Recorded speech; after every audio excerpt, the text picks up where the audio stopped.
Berjumpa kembali di ibadah online Gereja Kristus Jawaban. Sebelum kita melanjutkan ibadah pada hari ini, mari kita memperhatikan hal-hal penting berikut. Bagi saudara yang ingin mendapatkan berita terupdate dari Gereja Kristus Jawaban, saudara dapat mendownload aplikasi GKJ Family di Play Store. Dan jangan lupa untuk follow Instagram New GKJ.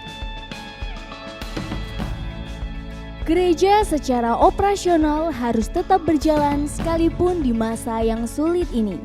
Bagi saudara yang rindu untuk memberikan persembahan bagi rumah Tuhan, saudara dapat mentransfer ke rekening berikut. Atau dapat lewat Dana, OVO, GoPay, BCA M-Banking, atau lewat bank mana saja yang ada mobile bankingnya dengan men-scan QR Code berikut. Bagi yang ingin memberikan persembahan untuk kas sosial, dapat ditransfer ke rekening berikut. Sedangkan bagi yang ingin memberikan persembahan persepuluhan, saudara dapat mentransfer ke rekening berikut. Terima kasih atas persembahan saudara. Demikianlah beberapa hal penting yang harus diperhatikan. Selamat melanjutkan ibadah online Gereja Kristus Jawaban. Tuhan Yesus memberkati. Haleluya. Mari kita bangkit berdiri. Kita akan memuji Allah kita. Kita akan meninggikan namanya. Sebab Dia gunung batu kekuatan kita. Haleluya.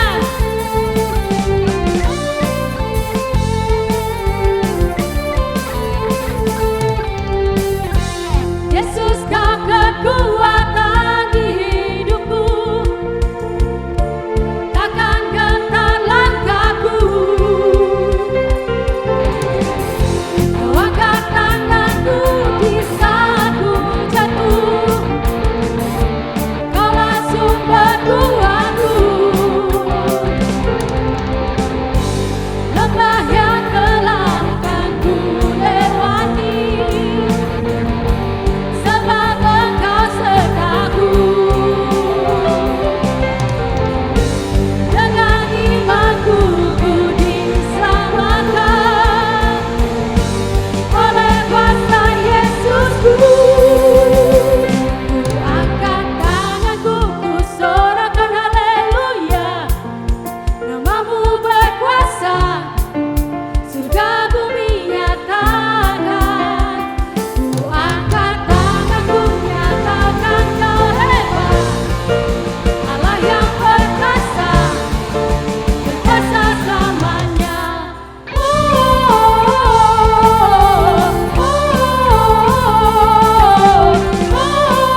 bersorak-sorai bagi Allah kita.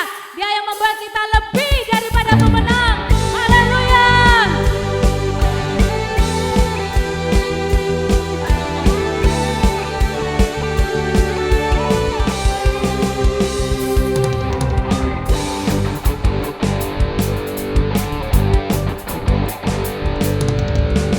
Lebih dari pemenang dalam segala perkara, bisa dikalahkan oleh kuasa darahnya. Jika Allah di pihak kita, siapa dapat melawan? Kita lebih dari pemenang, lebih dari pemenang dalam segala perkara, bisa dikalahkan oleh kuasa darahnya. Jika Allah di pihak kita, siapa dapat melawan? Kita lebih dari pemenang. Haleluya. Kibarkanlah panjinya, Yesus Raja segala raja. Haleluya. Bangkitlah gerejanya, kita lebih dari pemenang.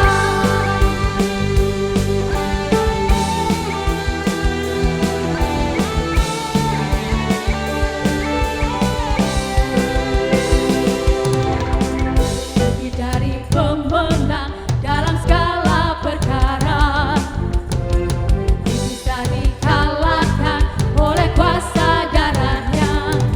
Jika Allah di pihak kita, siapa dapat melawan? Tidak ada. Kita lebih dari pemenang.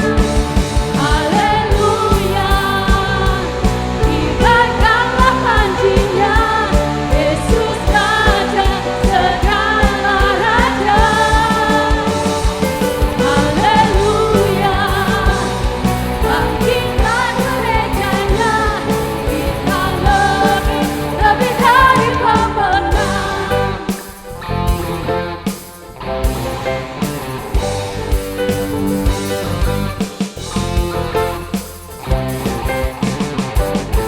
Kita lebih dari pemenang, kita lebih dari kamu lebih dari pemenang, kamu lebih dari saya lebih dari pemenang, saya lebih dari pemenang, kita lebih dari pemenang, kita lebih dari pemenang. Jika Allah di pihak kita, siapa dapat melawan? Tidak ada. Lebih dari pemenang. Haleluya. Haleluya. Kibarkanlah panjinya, Yesus Raja segala raja. Haleluya. Bangkitlah gerejanya, kita lebih dari pemenang. Haleluya. Kibarkanlah panjinya, Yesus Raja segala raja. Haleluya. Bangkitlah gerejanya, kita lebih dari pemenang. Kita lebih dari pemenang. Kita lebih dari pemenang.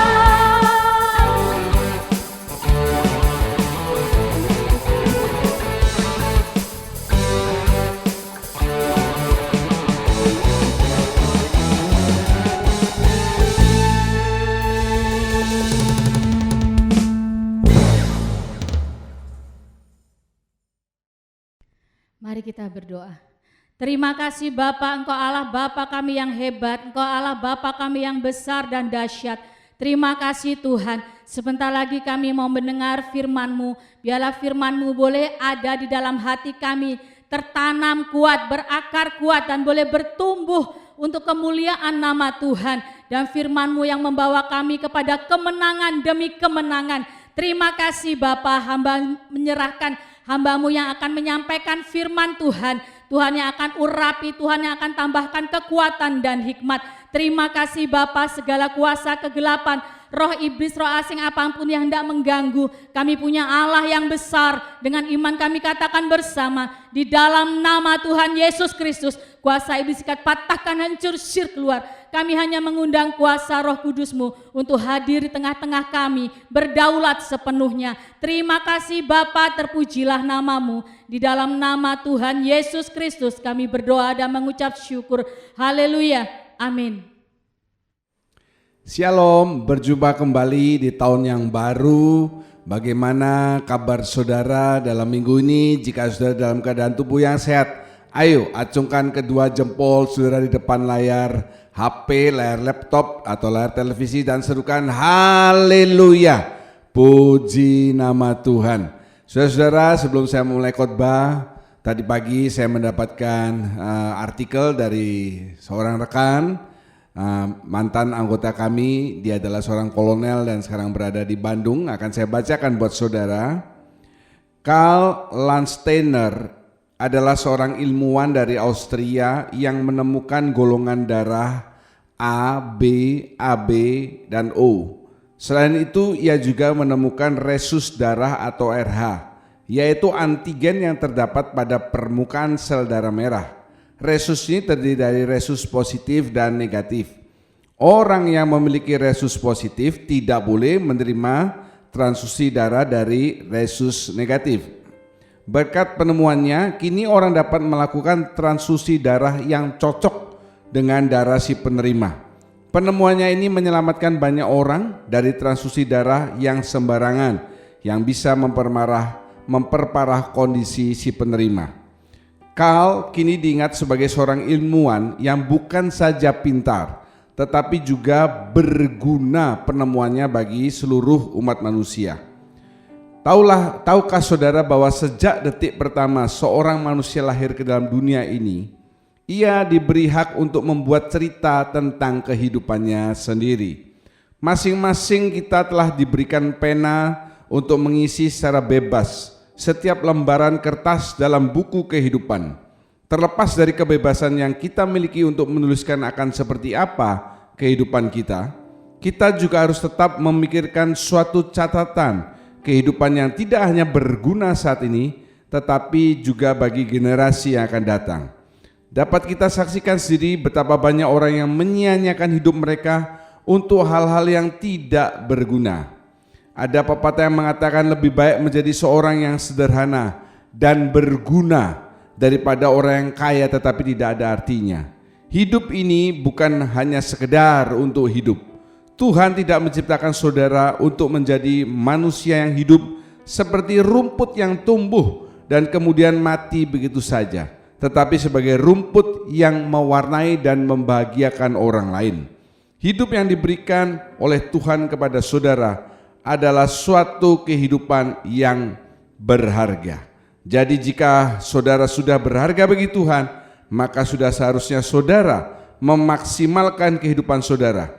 Dengan semua kemampuan yang ada pada saudara, jadikan hidup saudara semakin berguna.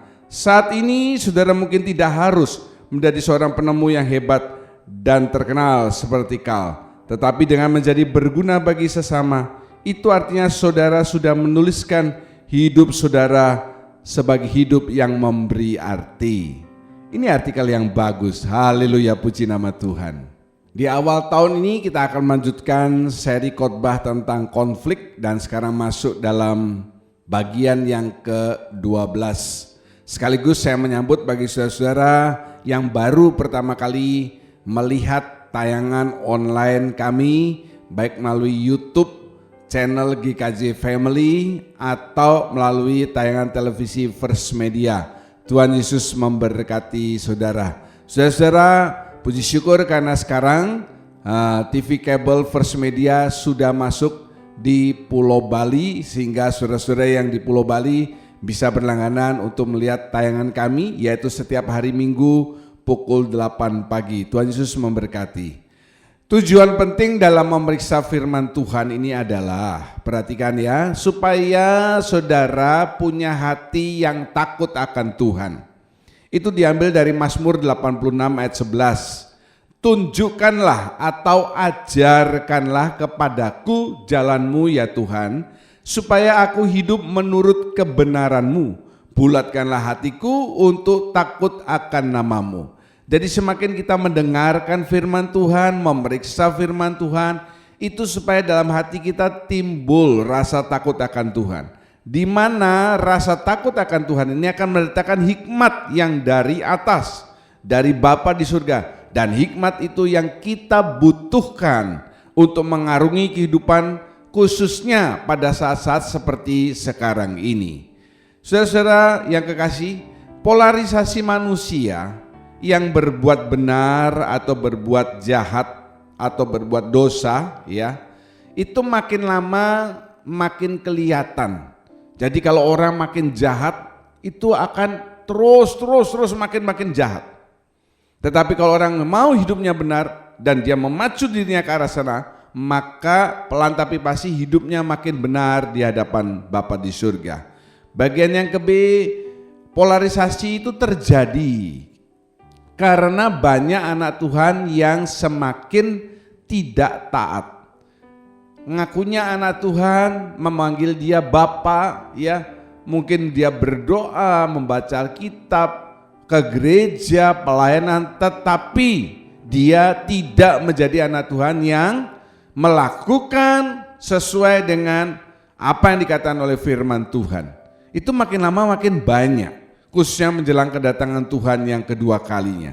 Jadi kemana arah hidup saudara, itu saudara sendiri yang menentukan, bukan Bapa di surga yang menentukan saudara. Saudara diberi kehendak bebas untuk memilih yang baik atau yang benar atau yang tidak benar. Poin utamanya adalah di dalam ayat 30 Ulangan 30 ayat 19 dan 20 akan saya bacakan kepada saudara. Aku memanggil langit dan bumi menjadi saksi terhadap kamu pada hari ini. Kepadamu kuperhadapkan kehidupan dan kematian, berkat dan kutuk. Pilihlah kehidupan supaya engkau hidup, baik engkau maupun keturunanmu, dengan mengasihi Tuhan Allahmu, mendengarkan suaranya dan berpaut kepadanya. Sebab hal itu berarti hidupmu dan lanjut umurmu untuk tinggal di tanah yang dijanjikan Tuhan dengan sumpah kepada nenek moyangmu, yakni kepada Abraham, Ishak dan Yakub, untuk memberikannya kepada mereka. Amin. Mari kita perhatikan ayat ini saudara ya. Allah memperhadapkan kepada saudara. Saudara silakan memilih, yang satu kehidupan, yang satu kematian. Yang satu ini berkat, yang satu ini kutuk. Firman Tuhan dengan tegas menulis, pilih kehidupan. Katakan bersama saya memilih kehidupan. Saya memilih kehidupan. Kehidupan itu juga berarti kehidupan yang di sana dikatakan berkat. Bukan kehidupan yang compang-camping, yang susah payah. Lihat ayat yang ke-20. Bagaimana caranya supaya saudara mendapatkan kehidupan yang penuh dengan berkat? Yang pertama adalah dengan mengasihi Tuhan Allahmu. Kalau soal mengasihi, saya rasa semua anak-anak Tuhan ya, itu jelas dia mengasihi Bapa di surga. Tetapi ada yang kedua, mendengarkan suaranya. Saudara mendengarkan atau membaca, bisa sama ya, membaca Alkitab atau mendengarkan firman Tuhan, mendengarkan khotbah, semua mendengar hal yang sama, tetapi belum tentu semua itu mengerti kalau tidak dicerna dengan baik. Rumput kalau tidak dicerna oleh sapi akan tetap menjadi rumput, tetapi karena dicerna, keluar menjadi bahan makanan atau bahkan menjadi susu. Demikian juga dengan saudara, kalau kita cuma mendengar asal-asalan, ya, mendengar tidak fokus, itu percuma. Dan yang ketiga di sana dikatakan berpaut. Berpautnya artinya apa? Lekat. Kenapa bisa lekat? Karena melakukan apa yang difirmankan. Semakin kita melakukan, semakin kita lekat. Kenapa? Kita meyakini firman Tuhan itu ya dan amin, benar adanya. Makin menjadi realisasi dalam hidup saudara, makin kita lekat dengan Bapa di surga. Akibatnya saudara akan memiliki kehidupan yang ada berkatnya. Jangan saudara lupakan khotbah awal tahun saya. Bagi saudara yang belum mendengar, saudara bisa klik mendirikan batu, judulnya ya. Ada 3 batu yang harus saudara miliki atau dirikan dalam kehidupan ini. Yang pertama adalah batu iman. Yang kedua adalah batu ucapan syukur dan doa. Kalau saudara tidak ada korban di atas mezbah atau batu yang saudara dirikan, Tuhan tidak pernah hadir dalam hidup saudara, ya. Kemudian yang ketiga adalah batu peringatan, mengingat betapa besar kasih Tuhan dalam hidup kita. Dengan kita mengingat, maka kita akan terus menerus ingin semakin dekat dengan Bapa di surga. Jadi saya ingin supaya saudara yang mendengarkan tayangan ini, saudara bukan hanya mendengar, menjadi pendengar yang baik, tetapi saudara bisa mengalami kehidupan yang ada berkatnya dari Bapa di surga. Berkat itu bukan konotasinya selalu uang, tetapi kesehatan, perlindungan, penyertaan Tuhan, dan tentu berkat uang juga akan mengikuti. Katakan haleluya, puji nama Tuhan. Saudara nggak perlu gentar menghadapi tahun 2021 jika hadirat Tuhan, Roh Allah ada hadir dalam hidup saudara, dalam keluarga saudara, maka tahun ini apapun yang terjadi, Tuhan pasti menyertai hidup saudara. Haleluya, puji nama Tuhan. Saudara-saudara, subtema berikutnya adalah jaga persekutuan saudara dengan rohnya. Mari kita ucapkan, kata saudara ganti saya, 2, 3. Jaga persekutuan saya dengan rohnya. Rohnya ini maksudnya roh Allah, dalam artian Roh Kudus. Polarisasi ke arah yang benar ini tidak bisa dilakukan sekali, 2 kali, berhenti. Kalau suka kita ke arah yang benar, nggak suka semau-maunya kita sendiri, nggak bisa. Polarisasi ini harus dilakukan secara kontinu, terus menerus. Ayo kita baca bersama Wahyu 22 ayat yang 11. Angkat suara saudara, 2, 3. Barang siapa yang berbuat jahat, biarlah ia terus berbuat jahat. Barang siapa yang cemar, biarlah ia terus cemar.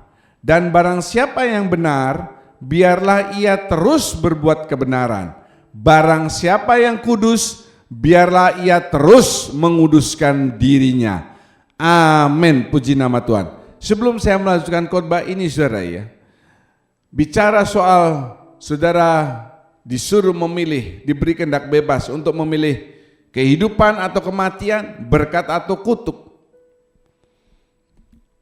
Beberapa hari lalu ya, kami terlibat percakapan dengan seorang anggota gereja. Dan setelah itu saya berpikir, kenapa ya orang ini terus berkutat di masalah yang sama? Mungkin ini juga dialami oleh saudara. Saya ambil contoh, saudara terus saja 20 tahun yang lalu berkutatnya di masalah uang. 10 tahun yang lalu masalah uang. Sekarang masalah uang. 10 tahun yang lalu masalah utang piutang. 5 tahun lalu utang piutang. Sekarang utang piutang makin lama makin besar. Kenapa kok bisa seperti itu? Kenapa saudara memilih hidup yang sulit? Sedangkan firman Tuhan mengatakan kalau hidupmu bersama dengan Kristus, maka pasti adalah kehidupan yang penuh dengan berkat, damai, sejahtera, sukacita. Nah, masalah ekonomi finansial itu pasti akan mengikuti. Jadi kalau saudara tidak ingat akan 3 batu yang harus saudara miliki dalam hidup ini, yang saudara harus dirikan, ya masalah itu akan terus berputar dalam diri saudara. Seperti juga yang poin di sini. Kalau saudara mau terus berbuat benar, ayo terus berbuat benar. Jangan lupa, ada 4 kali kata terus di dalam ayat tersebut. Artinya, ini kata terus ini kata yang penting. Tidak bisa saudara senang, saya ulangi ya, lagi senang berbuat yang benar sesuai firman Tuhan. Tidak sesuai dengan pemikiran saudara, saudara tidak melakukan firman Tuhan. Tidak bisa seperti itu. Terus. Artinya orang yang tidak mengalami pembenaran dan pengudusan. Kenapa saya katakan pembenaran dan pengudusan? Coba saudara lihat slide sebelumnya. Barang siapa berbuat jahat, biarlah ia terus berbuat jahat. Cemar, ya cemar. Kalau benar, benar. Perhatikan, barang siapa yang berbuat benar, biarlah ia terus berbuat kebenaran. Barang siapa yang kudus, biarlah ia terus menguduskan dirinya. Saya ambil bagian yang ke B, benar dan kudus. Saudara-saudara, orang tidak bisa mengalami pembenaran, pengudusan kalau tidak dibenarkan oleh Bapa di surga. Ya, misalnya demikian. Ada orang yang salah, dia dimasukkan pengadilan, tetapi pada saat proses pengadilan, hakim itu menentukan bahwa orang tersebut bebas, istilahnya benar, maka orang tersebut keluar menjadi orang yang merdeka, orang yang benar, orang yang bebas. Kalau hakim tidak menyatakan dia benar, perkaranya benar atau dibebaskan dari kesalahannya, tidak mungkin dia bisa keluar sebagai orang yang merdeka atau bebas. Sama saja, kalau tidak ada Tuhan Yesus sebagai pembenar dan pengudus, maka saudara tidak mungkin bisa menjadi orang yang benar dan orang yang kudus. Saudara lihat sebelah kiri adalah justification, dibenarkan, sanctification, dikuduskan, sanctification ya, glorification. Glorification itu nanti dalam kerajaan 1000 tahun damai dan kerajaan surga itu saudara akan dimuliakan. Tetapi yang pertama adalah justification. Saudara perlu dibenarkan dari kehidupan saudara dulu yang lama yang rusak. Kemudian saudara dikuduskan sesudah dibenarkan, ya, diangkat dari hamba menjadi anak, dibebaskan dari orang budak menjadi orang merdeka, lalu saudara dibenarkan. Kalau sudah dibenarkan, lalu harus dikuduskan. Jadi, kalau kita sudah dibenarkan, sudah dikuduskan, mari terus kita hidup benar dan hidup kudus di hadapan Bapa di surga. Mari saya bacakan dari Wahyu 3 ayat yang ke-7. Saudara lihat di slide. Dan tuliskanlah kepada malaikat jemaat di Philadelphia. Inilah firman dari yang kudus, yang benar, yang memegang kunci Daud. Apabila ia membuka, tidak ada yang dapat menutup. Apabila ia menutup, tidak ada yang dapat membuka. Amin. Intinya ada di ayat yang saya garis bawahi. Firman dari yang kudus, firman dari yang benar. Siapa yang kudus? Siapa yang benar? Yaitu Tuhan Yesus Kristus, Allah kita. Jadi kalau dia Allah yang benar, Allah yang kudus, maka dia sanggup membenarkan orang dan sanggup menguduskan orang. Saudara mesti meyakini bahwa sejak saudara menerima Tuhan Yesus Kristus sebagai satu-satunya juru selamat dalam hidup saudara, maka pada saat itu di alam roh, saudara yang pertama mengalami justification, pembenaran. Artinya apa? Semua dosa saudara, semua kesalahan saudara, merah seperti kermisi sekalipun, dihapuskan dan diganti putih seperti salju. Bersih total, dibenarkan. Ya, kemudian kalau sudah dibenarkan, tidak langsung dibiarkan begitu. Saudara perlu dikuduskan. Ada roh Allah yang kudus tinggal dalam diri saudara. Supaya apa? Supaya kehidupan yang sudah benar, kehidupan yang sudah kudus ini terus terjaga. Itulah saudara sebagai anak Tuhan. Makin lama makin mengenal Kristus, mengenal firman-Nya, menjadi anak Tuhan, makin tahun, saudara harus makin hidupnya makin benar, bukan makin tidak karu-karuan. Seperti cerita saya tadi 10 tahun yang lalu, masalahnya di situ, tidak tahu apa masalah saudara 10 tahun yang lalu kan berbeda-beda. 5 tahun yang lalu di situ, sekarang di situ, misalnya saja yang lain.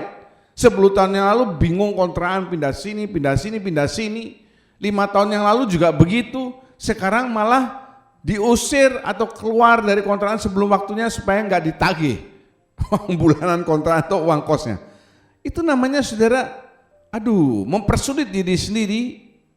Kalau dalam kehidupan jasmani ini saja saudara tidak bisa benar, nanti untuk hal-hal yang rohani juga akan demikian.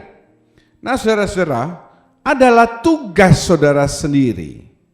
Saya ulangi, sekarang ini tugas saudara sendiri untuk menjaga persekutuan dengan Roh Allah. Bukan tugasnya Roh Allah, bukan tugasnya Roh Kudus. Tugas kita masing-masing, tugas saudara masing-masing menjaga supaya persekutuan saudara dengan Rohnya yang kudus ini tetap ada, tetap terjalin. Salah satu caranya adalah dengan tidak mendukakan. Kenapa? Karena Roh Kudus juga dituliskan dalam firman Tuhan sebagai pribadi. Kalau pribadi, dia punya perasaan, dia bisa merasa berduka, bisa merasa senang, ya, karena dia adalah pribadi. Mari kita baca bersama Efesus 4 ayat 30 dan 32. Efesus 4 ayat 30 dan 32, kita baca bersama. Angkat saudara-saudara, 2, 3. Dan janganlah kamu mendukakan Roh Kudus Allah yang telah memeteraikan kamu menjelang hari penyelamatan. Segala kepahitan, kegeraman, kemarahan, pertikaian, dan fitnah hendaklah dibuang dari antara kamu, demikian pula segala kejahatan. Tetapi hendaklah kamu ramah seorang terhadap yang lain, penuh kasih mesra dan saling mengampuni, sebagaimana Allah di dalam Kristus telah mengampuni kamu. Amin. Saudara-saudara, ada perbedaan di dalam bahasa Inggris ayat yang ke-32. Penuh kasih mesra ini bukan mesra-mesraan, tetapi diartikan perhatian. Jadi hendaklah kamu ramah seorang terhadap yang lain, perhatian dan saling mengampuni. Haleluya.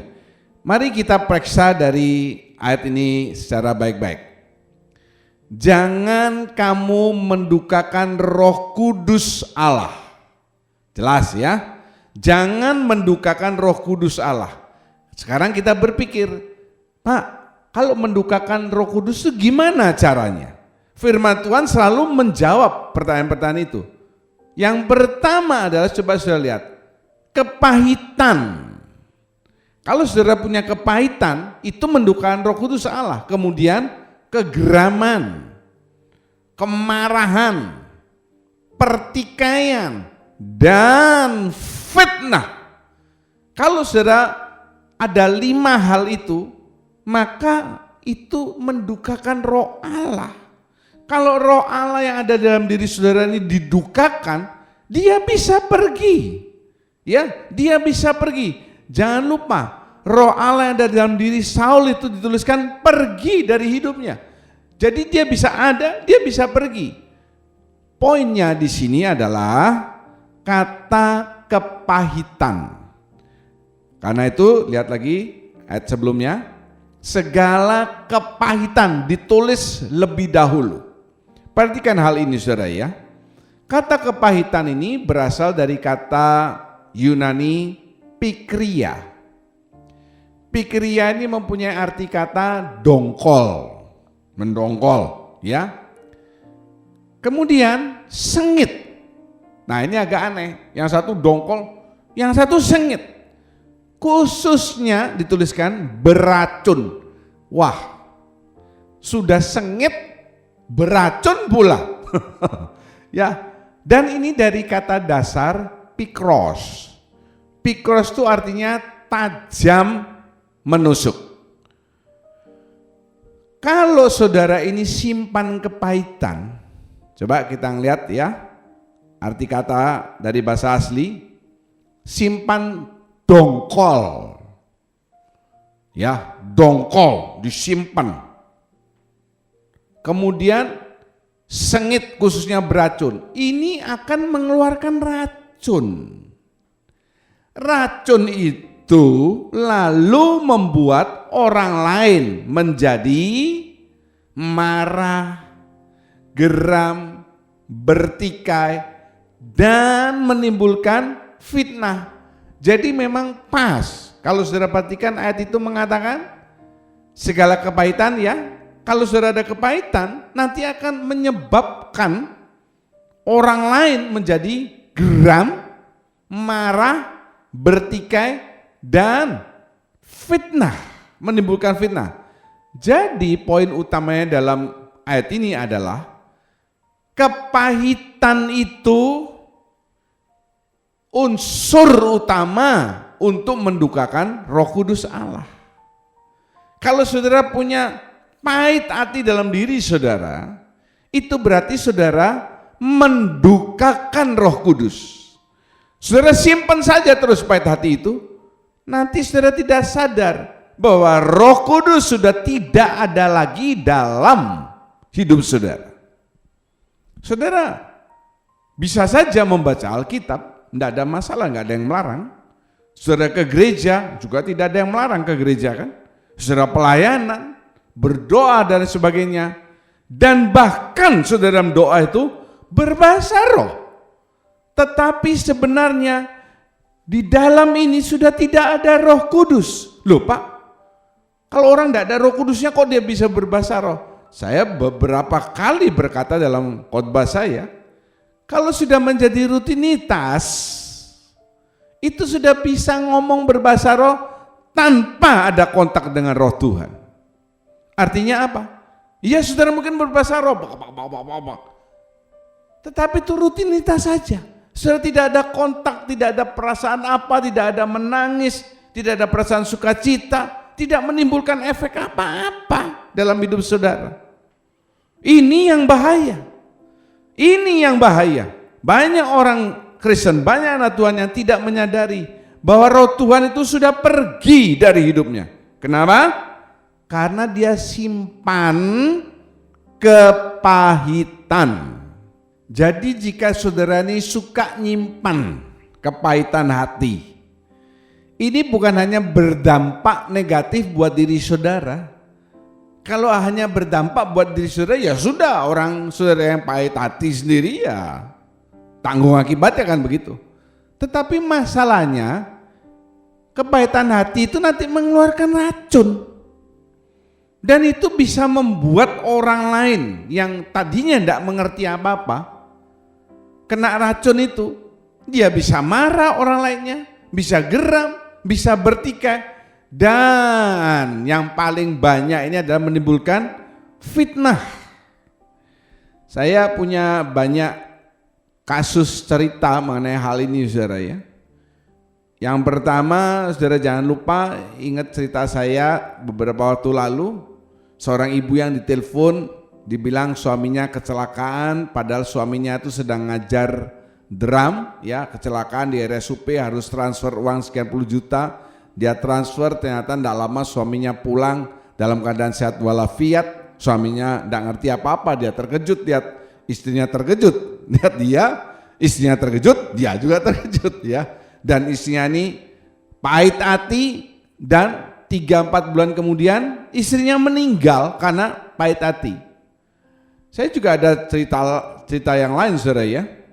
Bagaimana orang yang simpen kepahitan itu bisa mengeluarkan fitnah-fitnah yang kejam. Pepatah mengatakan fitnah itu lebih kejam dari pembunuhan. Sebab apa? Kalau pembunuhan langsung mati. Kalau fitnah ini membunuh secara pelan-pelan, membunuh pikirannya, jiwanya, rohnya, roh benci, roh dendam. Lah itu berbahaya sekali. orang yang tidak ngerti apa-apa itu nanti bisa termakan oleh omongannya, kena fitnah, ya, orangnya bisa marah. Jadi saudara ini bergaul dengan siapa saja boleh, tetapi perlu hikmat Tuhan supaya saudara bisa tahu, oh orang ini sebenarnya kualitasnya kayak gini toh, cuma kualitas rendahan, ya. Saudara, itu perlu hikmat. Dan sekali lagi hikmat itu didasari oleh takut akan Tuhan. Takut akan Tuhan karena saudara belajar, mempelajari firman Tuhan yang saudara dengar atau saudara baca. Percuma saudara dengar firman Tuhan ribuan, ratusan ribu kali, tetapi saudara tidak mau diajar, tidak menimbulkan takut akan Tuhan, tidak mendatangkan hikmat, saudara kan berarti orang yang begitu-begitu saja. Sekali lagi saya pesankan, hati-hati, saudara mesti punya hikmat dari Bapa di surga. Dengan siapa saudara bergaul, supaya saudara tidak kena racunnya. Saya ulangi, supaya saudara tidak kena racunnya. Ada cerita lain lagi, ini cerita ya saudara ya. Satu kali ada seorang menantu perempuan yang datang ke seorang tabib ini di China. Dia ngomong jujur, Pak Tabib, saya ini dongkol, pahit hati sama ibu mertua saya. Bisa enggak saya minta ramuan yang membunuh dia secara perlahan-lahan? Tabibnya ini diam, dia berpikir, lalu dia bilang, oke, saya akan berikan. Terus dia bikin ramuan, dia kasihkan ke perempuan ini dan dia mengatakan, ramuan ini harus dicampur dalam masakan supaya tidak kelihatan kalau ini racun. Kalau minuman nanti dia bisa rasa, tapi kalau makanan dia akan menyatu dan dia tidak akan menyadari, tidak merasakan. Nanti pelan-pelan ibu mertuamu ini akan drop kesehatannya dan mati. Oh, mantap ini katanya perempuan itu. Mulai besoknya, tadinya dia sebelumnya tidak pernah memasakkan untuk mertuanya. Tumben dia terus masak. Ya, mertuanya kaget, wah kok tumben kamu masak? Iya, ini hari baik katanya, saya ingin masakan. Dimasak, lalu dimakan oleh ibu mertuanya, wah enak, dipuji enak. Besoknya dimasakan lagi, terus dia semakin lama ya, dia memperhatikan ibu mertuanya, pura-pura memperhatikan. Supaya apa? Supaya dimakan masakannya, ya. Lewat 1 bulan dia datang lagi ke tabib itu. Tabib, ibu mertua saya kok gak mati-mati, bahkan dia sekarang makin gemuk, ya, dan dia makin sehat. Loh, ini sebetulnya racun apa yang tabib berikan? Tabib itu memandang wajah perempuan itu dan dia tersenyum, dia berkata, sebenarnya yang saya kasih itu bukan racun, itu adalah cuma sekedar vitamin saja dari tumbuh-tumbuhan, tidak ada racunnya. Loh, kok begitu? Kan saya mau ibu mertua saya mati. Terus dia tanya, sekarang hubunganmu dengan ibu mertua gimana? Perempuan itu ketawa dan dia berkata, ya sekarang sudah jauh lebih baik. Tabibnya tanya, lalu mertuanya gimana sama kamu? Ya sekarang mertua saya jadi sayang sama saya. Dia selalu kepingin besok masak apa, karena saya selalu yang masakan dan kasih masakan yang enak-enak. Lah, ya. Jadi saudara bisa nangkep intinya, tabib itu pinter. Dengan dia kasih omongan seperti itu, wah yang perempuannya kan kepingin ya masain mertuanya, tujuannya mau supaya mertuanya mati, tapi sebetulnya kan bukan. Nah mertua ini melihat, lah menantu saya sekarang kok berubah, kok jadi baik, kok kasih masakan, bikinkan masakan setiap hari dan sebagainya. Pahit hati itu bisa dihilangkan asal saudara mau. Kalau saudara nggak mau, ya sudah simpan saja kepahitan hati itu. Di samping itu akan merusak saudara sendiri, itu juga bisa merusak orang lain. Saya ulangi, coba lihat ayat itu. Ya, akan menimbulkan kegeraman, kemarahan, pertikaian, dan fitnah.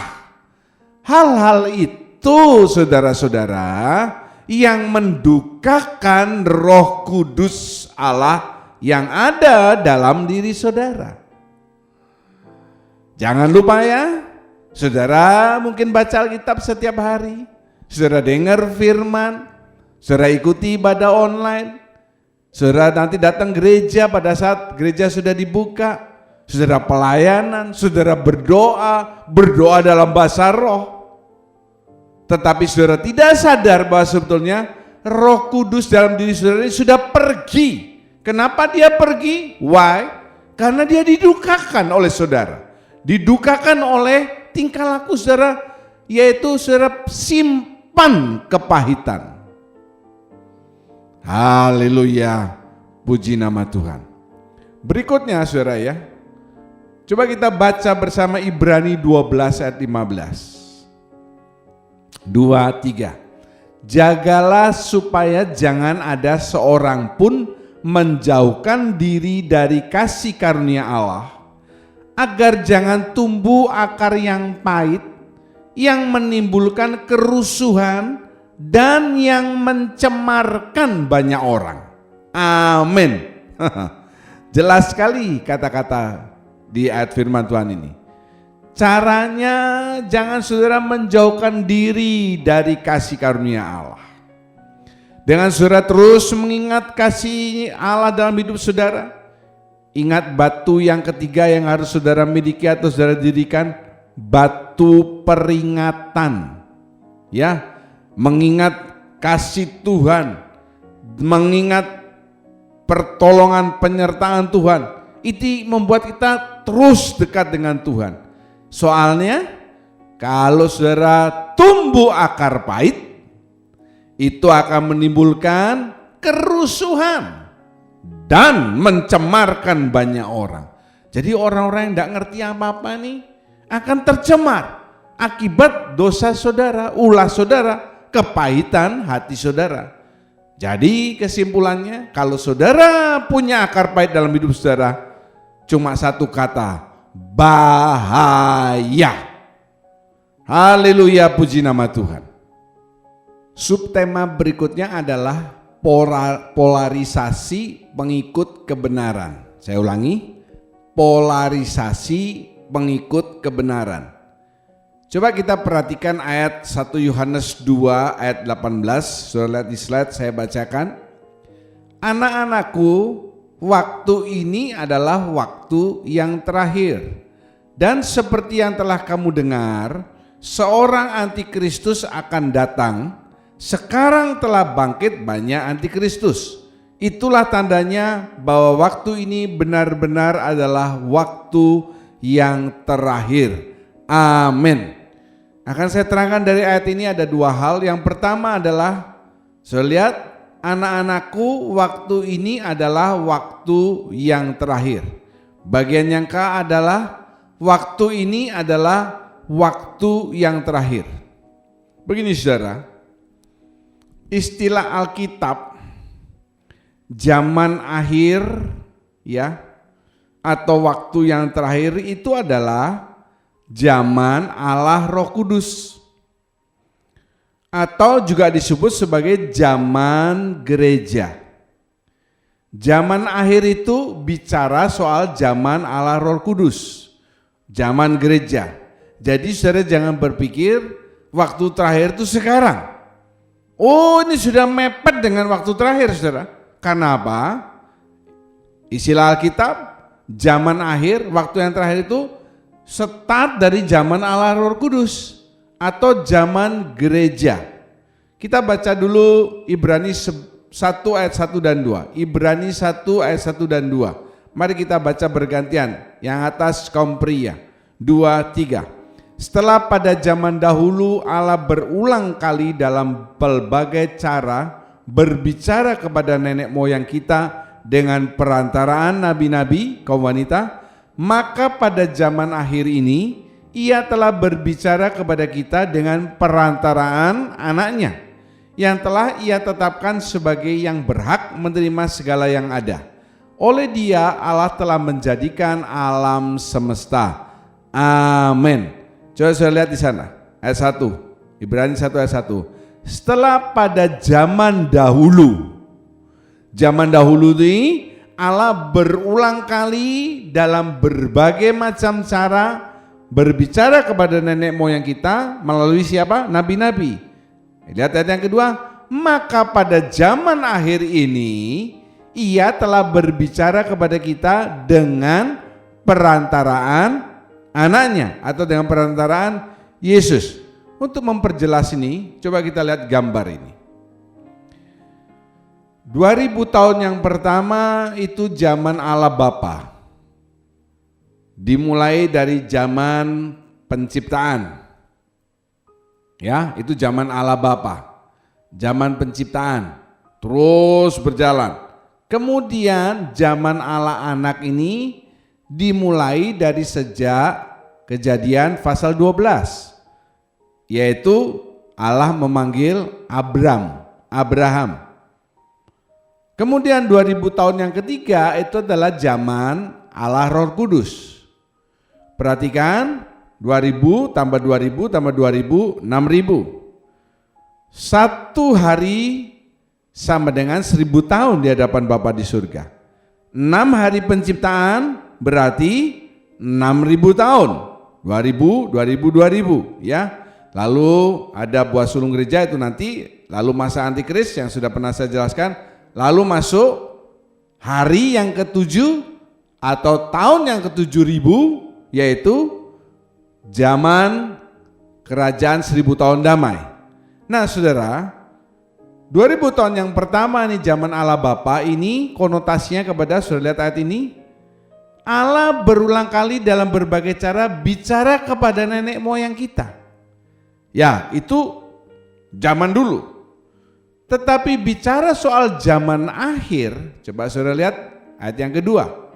Pada zaman akhir ini Ia telah berbicara kepada kita dengan perantaraan Yesus. Jadi kalau saudara lihat gambar ini, maka kapan mulainya zaman akhir itu? Yaitu start dimulai zaman Allah Roh Kudus atau zaman gereja. Ya, yaitu Tuhan Yesus datang, lahir di dunia, kemudian pada saat umur 30 Dia melayani, memulai pelayanannya hanya 3,5 tahun. Nah itu zaman Allah berbicara melalui anaknya, melalui Tuhan Yesus. Kemudian Dia mati dan bangkit, cuma singkat, 3,5 tahun pelayanan di muka bumi ini, tapi memberikan dampak yang luar biasa. Nah itulah lalu dimulai zaman gereja, zaman Allah Roh Kudus. Jadi saudara-saudara, istilah waktu yang terakhir itu menunjuk dimulai sejak awal zaman Allah Roh Kudus atau zaman gereja. Untuk lebih jelasnya kita akan berjumpa lagi minggu berikutnya. Tuhan Yesus memberkati. Siapkan roti dan anggur saudara, kita masuk dalam perjamuan kudus. Mari kita berlutut bersama-sama, pujikan pujian ini dari hati saudara. Haleluya, terima kasih Tuhan. Saat ku masuk ke hadirat-Mu, bawa persembahan ke tempat kudus-Mu, pujian ku naikkan, sembah ku berikan bagi-Mu Tuhan yang mulia. Kau layakkan ku menghampiri-Mu, melihat tahta kemuliaan-Mu Tuhan. Pujian ku naikkan, sembahku berikan bagi-Mu Tuhan yang mulia. Oleh kuasa darah-Mu Kau telah tebus dosaku, kekudusan-Mu melingkupiku, kasih-Mu mengalir memulihkan hidupku.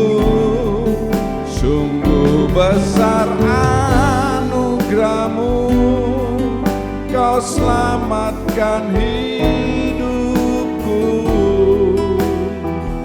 Ku menjadi ciptaan yang baru oleh kuasa darah-Mu.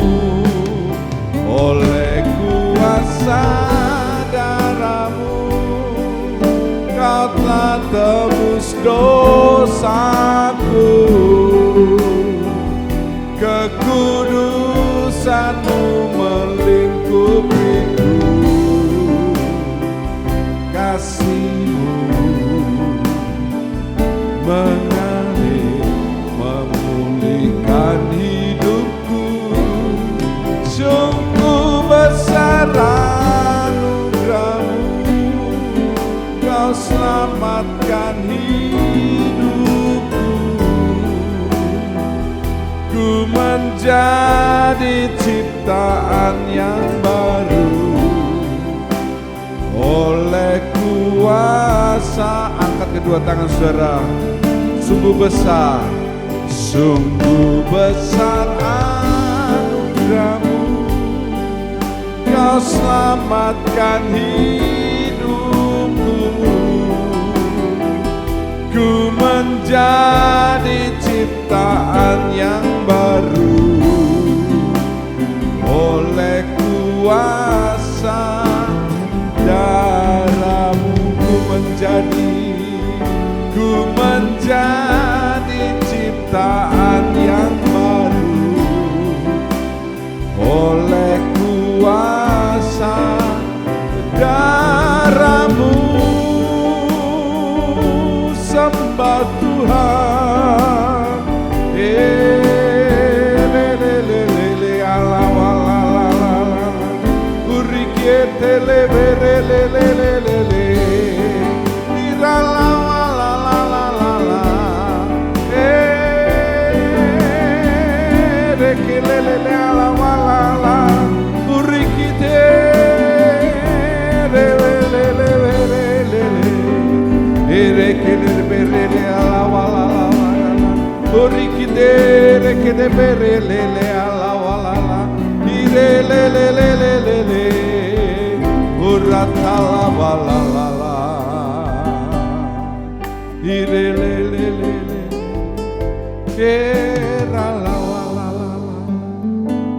Haleluya, haleluya. Angkat tangan kanan saudara, angkat roti saudara lebih tinggi daripada kepala. Pada malam itu Yesus berpesan, setiap kali engkau memperbuat, ingatlah akan kasih-Ku kepadamu. Biarlah yang pertama saudara boleh mengingat betapa besar kasih Tuhan. Ebenezer, kalau sampai di sini Tuhan telah menolong saya, selanjutnya ke depan Tuhan pasti menolong saya. Terima kasih Bapa.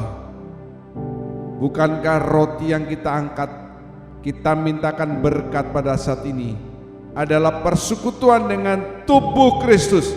Amin. Katakan dalam nama Tuhan Yesus. Makan bersekutu jadi berkat dalam hidup saudara.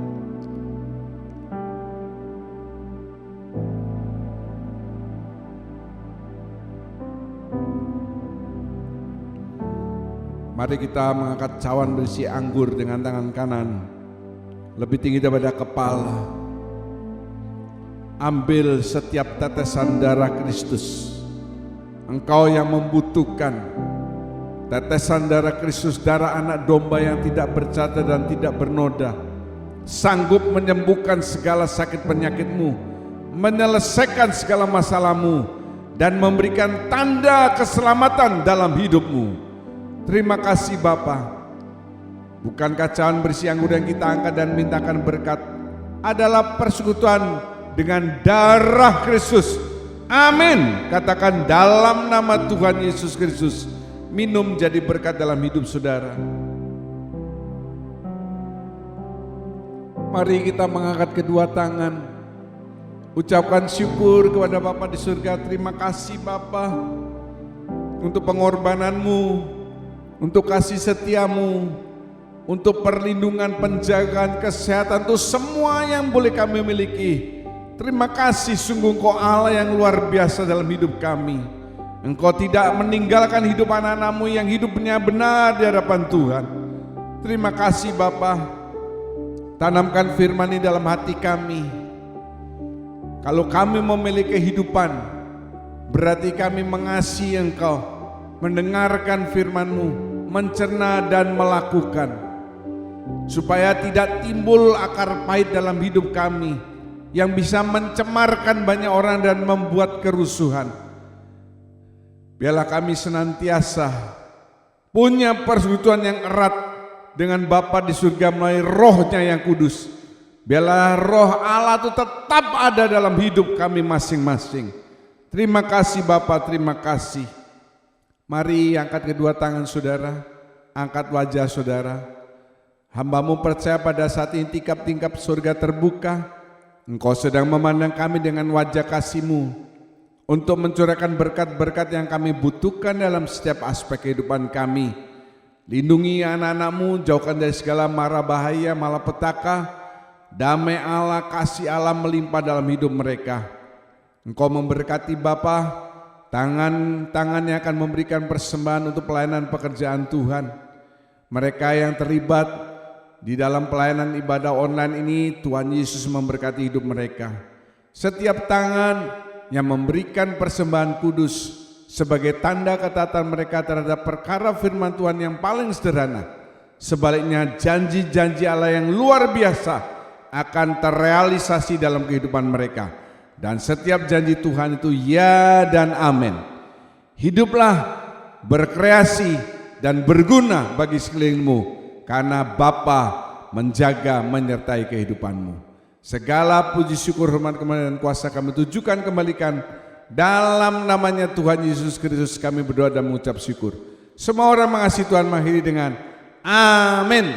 Haleluya, puji nama Tuhan. Jangan lupa segera ganti status WA saudara dengan link ibadah ini, supaya berita Injil boleh makin disebarkan, banyak orang boleh makin mengenal kebenaran firman Tuhan.